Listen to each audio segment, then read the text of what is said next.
तो आज हम डिस्कस करेंगे फंडामेंटल राइट के 20 प्रश्न। काफी इंपॉर्टेंट है, आपको टॉपिक देख के ही समझ में आ गया होगा। किसी भी एग्जाम की तैयारी करें, चाहे आप सेंट्रल लेवल की एग्जाम की तैयारी करें, एसएससी वगैरह की, या आप तैयारी कर रहे हैं जेएसएससी, सीजीएल की, जेई उत्पाद सिपाही की, एक्साइज कांस्टेबल, किसी भी एग्जाम में इससे सवाल बनते हैं। तो चलिए स्टार्ट करेंगे। पहला सवाल, इसकी पीडीएफ फाइल आपको मिल जाएगी इंग्लिश हिंदी में डिस्क्रिप्शन में, ठीक है। चलिए पहला सवाल क्या है, संविधान के किस भाग में मौलिक अधिकारों का उल्लेख किया गया है? तो सही आंसर हो जाएगा भाग 3, ठीक है। तो टोटल भाग हमारे 25 है संविधान में, आपको पता होगा। तो भाग 3 में जो है वो मौलिक अधिकार, फंडामेंटल राइट का उल्लेख किया गया है। फंडामेंटल राइट एक ऐसे अधिकारों को कहते हैं जिसके लिए आप सुप्रीम कोर्ट जा सकते हैं। बाकी कोई भी अधिकार का आपका यदि हनन हो रहा है तो आप सुप्रीम कोर्ट डायरेक्टली नहीं जा सकते, या हाई कोर्ट आप डायरेक्टली नहीं जा सकते, ठीक है। स्पेशली सुप्रीम कोर्ट तो नहीं जा सकते आप। पहला, उसके बाद दूसरा सवाल क्या है, किस देश में मौलिक अधिकारों को पहली बार संवैधानिक मान्यता दी गई? तो सही आंसर हो जाएगा ऑप्शन बी, संयुक्त राज्य अमेरिका, ठीक है। नेक्स्ट सवाल हमारा क्या है, नेक्स्ट सवाल है fundamental rights of Indian citizen are describe. तो फंडामेंटल राइट जो है किसमें वर्णन किया गया? तो आर्टिकल 12 से 35 के बीच, ठीक है। तो यहाँ पे मैंने पूरा दिखाया है, यहाँ पे 14 से मैंने स्टार्ट किया है। तो आपके मन में सवाल उठ रहा होगा, सर 12 से स्टार्ट हो रहा है तो आप 14 से क्यों स्टार्ट कर रहे हैं? तो 12-13 क्या है उसकी हम चर्चा आगे करेंगे, ठीक है। तो आर्टिकल 14 से 18 राइट टू इक्वलिटी, समानता का अधिकार का वर्णन है। उसके बाद राइट टू फ्रीडम, स्वतंत्रता का अधिकार जो है वो आर्टिकल 19 से 22 के बीच है। उसके बाद शोषण के विरुद्ध अधिकार आर्टिकल 23 से 24। उसके बाद स्वतंत्रता का अधिकार, ठीक है, धार्मिक स्वतंत्रता का अधिकार वो आर्टिकल 25 से 28। और कल्चरल एंड एजुकेशनल राइट जो होता है, इसे कहते हैं सांस्कृतिक और शैक्षणिक अधिकार, आर्टिकल 29 से 30। इसमें जितने भी माइनॉरिटी वगैरह, ठीक है, माइनॉरिटी जो है अल्पसंख्यक, उनके बारे में यहाँ पे वर्णन आपको देखने को मिलेगा आर्टिकल 29-30 में। उसके बाद right to education constitutional remedies, ठीक है, आर्टिकल 32 में, 35 नहीं 32 में हम लोग बात करें तो ज्यादा बेहतर होगा। तो यहाँ पे जो संवैधानिक उपचार का अधिकार है आर्टिकल 32 में इसका वर्णन है। ये क्या चीज है भाई, ये सबसे इंपॉर्टेंट है, ये सभी का रक्षक है, ये जो है सभी मतलब कि फंडामेंटल राइट का रक्षक है। आर्टिकल 32 से कहता है कि यदि आपके संवैधानिक मौलिक अधिकार का हनन हुआ है तो डायरेक्टली आप सुप्रीम कोर्ट जा सकते हैं आर्टिकल 32 का प्रयोग करके, ठीक है। चलिए नेक्स्ट सवाल हमारा क्या है, नेक्स्ट सवाल हमारा, तो आर्टिकल 12 क्या है भाई? तो ये राज्य की परिभाषा देता है आर्टिकल 12। अब राज्य का मतलब वो बिहार झारखंड वाला राज्य नहीं, नहीं।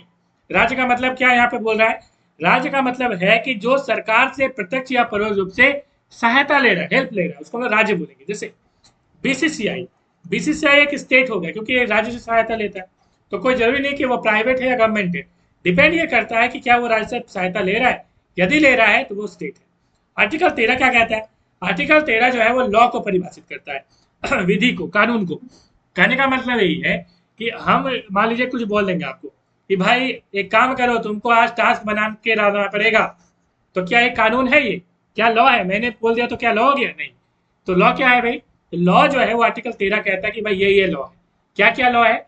तो आर्टिकल 13 साफ कहता है कि चार चीजें इसमें स्पेशली चर्चा की गई है। एक चीज, तो चौथी चीज ये कही गई है कि कोई रूढ़िवादी चीज है, कस्टम है, प्रथा है, मगर प्रथा वैलिड होना चाहिए। ऐसा नहीं कि कोई दहेज प्रथा हो गया या कोई सती प्रथा, उसकी बात नहीं कर रहा। ऐसी प्रथा जो अभी तक संवैधानिक नहीं है, मतलब वो संवैधानिक यदि है तो वो जो है वो लॉ के अंदर आएगा। मतलब ये पुराना कानून जिसको हम लोग बोलते हैं। उसके बाद हम लोग बात करें तो संसद के द्वारा कोई कानून बनाया गया है तो वो लॉ के अंदर आएगा। राष्ट्रपति कोई ऑर्डिनेंस लेके आता है, अध्यादेश लाता है, ठीक है, जब संसद काम नहीं कर रहा हो तो वो भी एक लॉ के अंदर आता है। तीसरी चीज, कोई बड़ी कोई संस्था है, ठीक है, कोई राज्य है, वो कोई नोटिस निकाल रहा है, वो भी एक लॉ के अंदर आता है, ठीक है। तो इस तरह से चीजें होती है।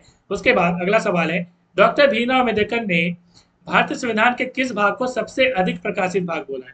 तो सही आंसर हो जाएगा भाग 3। हो सकता है ये ऑप्शन में ना रहे तो फंडामेंटल राइट ऑप्शन में रहेगा। तो मौलिक अधिकार को हमारे जो आधुनिक भारत के मनु हैं, जिसे अम्बेडकर जी के नाम से बोलते हैं और संविधान के पिता के नाम से भी नहीं जाना जाता है, तो ये भाग 3 को उन्होंने सर्वाधिक अलौकिक भाग कहा था। उसके बाद अगला सवाल है, how many fundamental rights were granted to Indian citizen by Indian constitution. तो टोटल जो है पहले मूल संविधान में कितने थे वही पूछा है, तो यहाँ पे 7 हो जाएगा। मूल संविधान में 7 जो है वो फंडामेंटल राइट थे, मगर अब जो है 6 हैं। एक फंडामेंटल राइट को हटा दिया गया है जो कि आर्टिकल 31 के अंदर था, और वो फंडामेंटल राइट कौन सा है?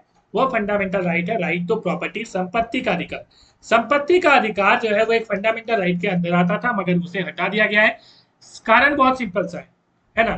कारण सिंपल सा ही, आर्टिकल 19 के अंदर भी इसका जिक्र था, ठीक है, ये इसका संपत्ति का कारण यही है कि संपत्ति जो है अक्वायर करने में राज्य को दिक्कत होती थी। मान लीजिए रेलवे बनाना है या कोई ऐसी चीजें बनानी है, सरकार की चीजें, ठीक है, तो लोग की जब जमीन अक्वायर की जाती थी, लोग चले जाते थे सुप्रीम कोर्ट, ठीक है, और सुप्रीम कोर्ट डिसीजन देती थी कि ये फंडामेंटल राइट आप नहीं ले सकते।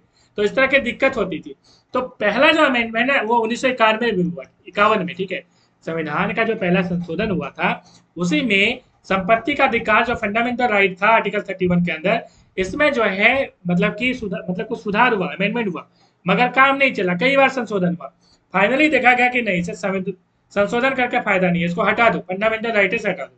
तो इससे हटा दिया गया 44वां संविधान संशोधन 1978 के अंदर, और फंडामेंटल राइट से इसे हटा दिया गया। सवाल यह उठता है कि कौन सा आर्टिकल में इसका वर्णन है। फिर अभी अभी आर्टिकल 300A में इसका वर्णन किया गया है, और ये एक लीगल राइट है। कैसा राइट है? कानूनी अधिकार, मतलब अभी भी कानून अधिकार है आपका। यदि जमीन कोई हड़पेगा, कोई लेगा, तो कानून जो है ये कानूनी अधिकार है। आप डायरेक्टली आप सुप्रीम कोर्ट नहीं जा सकते, ठीक है, तो एक कानूनी प्रक्रिया के तहत आप जा सकते हैं, और उसी के अनुसार जो है सरकार भी एक जमीन अक्वायर करेगी। ऐसा नहीं कि बिना पैसा दिए आपको अक्वायर कर लेगी, नहीं, एक कानूनी प्रक्रिया के तहत अक्वायर करेगी। नेक्स्ट सवाल हमारा क्या है? हाउ मेनी फंडामेंटल राइट जो Indian citizen have at present? तो टोटल हो गए 6 अभी, ठीक है, ठीक है। नेक्स्ट सवाल हमारा क्या है? Fundamental right in the constitution of India, ठीक है, तो was part of the original. जी जी जी हाँ, बिल्कुल सही बात है। ये हमारा जो फंडामेंटल राइट है वो संविधान के मूल भाग में था, ठीक है, ये ऐसा नहीं कि बाद में जोड़ा गया। जब हमारा संविधान बना था 26 नवंबर 1949 को, और इसे लागू किया गया 26 जनवरी 1950 को, ठीक है, तो उसी टाइम में, ठीक है, ये क्या है कि संविधान के मूल संविधान में था, ठीक है, उसी टाइम में ऐड हो गया था। क्या ये डेट मैं सही बोल रहा हूँ? 26 नवंबर 1949 को? थोड़ा सा कंफर्म कर दीजिएगा कमेंट के माध्यम से, ठीक है। नेक्स्ट सवाल हमारा क्या है? नेक्स्ट सवाल है, who is responsible to enforce the fundamental right? Fundamental right को कौन जो है लागू करता है, मतलब जिम्मेदार कौन है? यदि आपका फंडामेंटल राइट का हनन हो गया, आप कहाँ दौड़ेंगे? आप जाएंगे सुप्रीम कोर्ट या हाई कोर्ट। हाई कोर्ट जाएंगे आर्टिकल 226 के तहत, और सुप्रीम कोर्ट जाएंगे आर्टिकल 32 के तहत, ठीक है। तो यहाँ पे सही आंसर हो जाएगा ऑप्शन सी। नेक्स्ट सवाल हमारा क्या है? नेक्स्ट सवाल हमारा, who can suspend fundamental right? तो सही आंसर हो जाएगा प्रेसिडेंट, ऑप्शन सी। जब आपातकाल लगता है तो उस टाइम में फंडामेंटल राइट का को हटा दिया जाता है, ठीक है। उसके बाद है, इंगित करें कि निम्नलिखित में से कौन सा अधिकार भारत के संविधान में उल्लिखित अधिकार नहीं है, लेकिन उच्चतम न्यायालय द्वारा मौलिक अधिकार होने के लिए व्यक्त किया गया है, ठीक है। तो यहाँ पे बताना है कि मतलब संविधान में तो लिखा हुआ नहीं है कि ये मौलिक अधिकार है। ऐसा कौन सा अधिकार इसमें? मतलब संविधान में आप कहीं भी ढूंढिएगा, पेज पलट पलट के, कहीं नहीं मिलेगा। लेकिन सुप्रीम कोर्ट ने कहा कि नहीं, ये मूल अधिकार है, और वो है राइट टू परमानेंट हाउसिंग। हालांकि मैं बता दूं और भी बहुत सारी लिस्ट में है, मैं दिखा देता हूँ, पूरे लिस्ट भी दिखा देता हूँ। 35 मूलतः इसमें अधिकार जो है, मेनका गांधी का केस हुआ था, ठीक है, मेनका गांधी जो है वो विदेश जाना चाहती थी अपना ट्रीटमेंट कराने के लिए, उनका वीजा जब्त कर लिया गया था, ठीक है। तो इसी के अंदर सुप्रीम कोर्ट ने 35 वहां पे पूरी लिस्ट दिखाई कि भाई ये फंडामेंटल राइट के अंदर आता है, भले ही वो लिखा हुआ नहीं है संविधान में। तो ये आर्टिकल 21 के अंदर आता है। किसके अंदर आता है? Article 21। Article 21 right to life and liberty कहता है। आर्टिकल 21 जो है वो जीवन एवं स्वतंत्रता का अधिकार का वर्णन है आर्टिकल 21 में, और उसी के अंदर ये सारी पूरी लिस्ट बना दी गई है। कौन कौन सी लिस्ट बनाई गई है, चलिए देख लेते हैं। तो मेनका गांधी का केस में ये सब, जैसे right to life with human dignity, मतलब शान के साथ जीने का अधिकार, शान के साथ, मतलब दबंग वाली स्टाइल।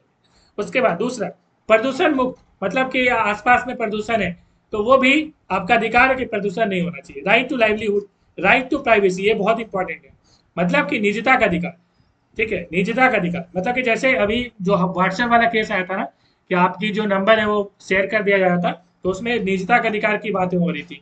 ये जो है निजता का अधिकार का उल्लंघन, ठीक है, मैंने उस पर वीडियो भी बनाया था, ठीक है। उसके बाद right to freedom, up to right to free education, ठीक है, up to 14 years of age. तो ये जो है उसके बाद आर्टिकल 21A में जोड़ दिया गया, 6 से 14 साल के बच्चे जो हैं वो, जिसे हम कहते हैं राइट टू एजुकेशन, ठीक है, वो आर्टिकल 21A के अंदर ये बाद में जोड़ा गया, लेकिन पहले सुप्रीम कोर्ट ने कहा था ये एक फंडामेंटल राइट आर्टिकल 21 के अंदर आएगा, बाद में इसे फंडामेंटल राइट आर्टिकल 21 के ए के तहत दे दिया गया, मतलब एक अलग से आर्टिकल जोड़ा गया, आर्टिकल 21A। तो ये भी काफी इंपॉर्टेंट है, याद रखिएगा। उसके बाद हथकड़ी यदि आपका लगा देता है कोई, है ना, तो नहीं लगाने का अधिकार है, ठीक है। एक संगीन आरोपी जो होगा उसी पे लगाया जा सकता है, ठीक है, मतलब बहुत बड़ा क्रिमिनल है, इस टाइप की चीजें। उसके बाद होता है जो सबसे इंपॉर्टेंट और है, वो है शयन का अधिकार, सोने का अधिकार। तो आपको सोने का अधिकार है, ऐसा नहीं आधी रात में आपको पुलिस उठा के ले जाएगी, ऐसा अधिकार नहीं। हाँ, यदि बहुत बड़े क्रिमिनल है तो फिर अलग चीज है, ठीक है। तो यह सारे अधिकार है, आपको पीडीएफ मिल जाएगी, आपको पता है डिस्क्रिप्शन में मिल जाती है। अगला सवाल क्या है, सिविल इक्वालिटी इम्प्लाइज, तो नागरिकता समानता का तात्पर्य क्या है? तो इक्वालिटी बिफोर द लॉ कहता है ऑप्शन ए, ठीक है, मतलब कि एक समाज में आप रहते हैं तो उसका मतलब है कि आप कानून के समक्ष समान है। आर्टिकल 14 के अंदर इसका जिक्र है, आपको पता होगा। और ये डाइसी का सिद्धांत है, किसका सिद्धांत है? डाइसी का सिद्धांत, ठीक है, ब्रिटेन से ये लिया गया है, ठीक है। नेक्स्ट सवाल क्या है, संवैधानिक उपचार के अधिकार को किसने भारतीय संविधान का दिल मतलब हृदय और आत्मा कहा है? तो सही आंसर हो जाएगा B R Ambedkar, option B, ठीक है। नेक्स्ट सवाल हमारा क्या है, नेक्स्ट सवाल है, संपत्ति के अधिकार को किस शासन के अंदर जो है मौलिक अधिकारों की सूची से हटा दिया गया, मतलब कि कब जो है इसे हटा दिया गया, ठीक है, तो किसके शासन के अंदर? तो सही आंसर हो जाएगा ऑप्शन सी, मुरारजी देसाई की सरकार, ठीक है, इंदिरा गांधी के बाद यह सरकार आई थी, ठीक है, आपको पता होगा, इमरजेंसी के बाद, ठीक है। तो यहाँ पे 1977 से 1977 से 79 के बीच ये प्राइम मिनिस्टर हमारे रहे थे मुरारजी देसाई। इसके बाद चौधरी चरण सिंह जी जो है वो प्राइम मिनिस्टर बने थे, जहाँ तक मुझे याद आ रहा है, ठीक है। तो ये जो मुरारजी देसाई है वो जनता पार्टी की सरकार में यहाँ पे प्रधानमंत्री बने थे, काफी कम समय के लिए बने थे। उसके बाद राजनीतिक अधिकार में निम्नलिखित में से कौन सा शामिल नहीं है? तो राइट टू लाइफ, जीवन का अधिकार, ये एक राजनीतिक अधिकार नहीं है, ये क्या है? एक मौलिक अधिकार है आर्टिकल 21 के तहत, ठीक है। आर्टिकल 14 यहाँ लिखा है, नहीं होगा 14, प्रिंटिंग मिस्टेक है, आर्टिकल 21 होगा क्या, ठीक है। ये जो जीवन का अधिकार है आर्टिकल 21 के अंदर आता है। उसके बाद निम्नलिखित में से कौन सा अधिकार वर्तमान में भारत के संविधान द्वारा मौलिक अधिकार के रूप में नहीं दिया गया है? यहाँ पे क्या हो जाएगा आंसर?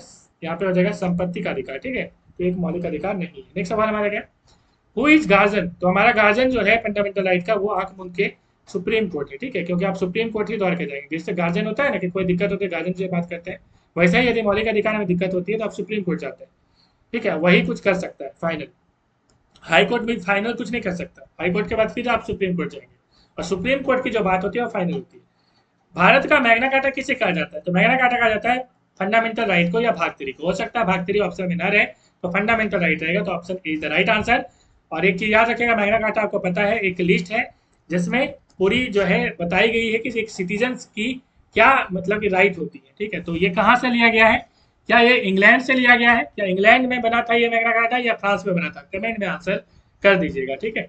नेक्स्ट सवाल हम करेंगे, what is known as spring of justice, न्याय का झरना किसे कहा जाता है? तो सही आंसर हो जाएगा रिट, ठीक है, ऑप्शन ए, न्याय का झरना। तो रीट का मतलब आदेश होता है, क्या होता है रीट का मतलब? आदेश। तो होता क्या, देखिए मान लीजिए आपका मतलब फंडामेंटल राइट का हनन हो गया, आर्टिकल 32 के तहत सुप्रीम कोर्ट एक रीट जो है आदेश जारी करेगी कि भाई कैसे हो गया इसका, ठीक करो इसको, ठीक है। उसके बाद हाई कोर्ट भी जारी कर सकती है 226 के तहत। हालांकि हाई कोर्ट सिर्फ फंडामेंटल राइट का ही नहीं जारी करती है, इसके अलावा भी फंडामेंटल राइट के अलावा भी किसी भी अन्य अधिकार के लिए ये हाई कोर्ट जारी कर सकती है रीट। तो ये हाई कोर्ट का रीट के मामले में ज्यादा अधिकार है, ठीक है, याद रखिएगा। और ये ब्रिटेन से लिया गया, ये भी सही है, रीट जो है वो ब्रिटेन से लिया गया, तो ऑल ऑफ दीज सही आंसर हो जाएगा। और रीट की हम लोग बात करें तो 5 प्रकार की रीट है, वही अगला सवाल था। और रीट की हम लोग बात करें तो यहाँ पे 5 रीट यहाँ पे दिए गए हैं, जिसकी चर्चा हम लोग अगले वीडियो में करेंगे।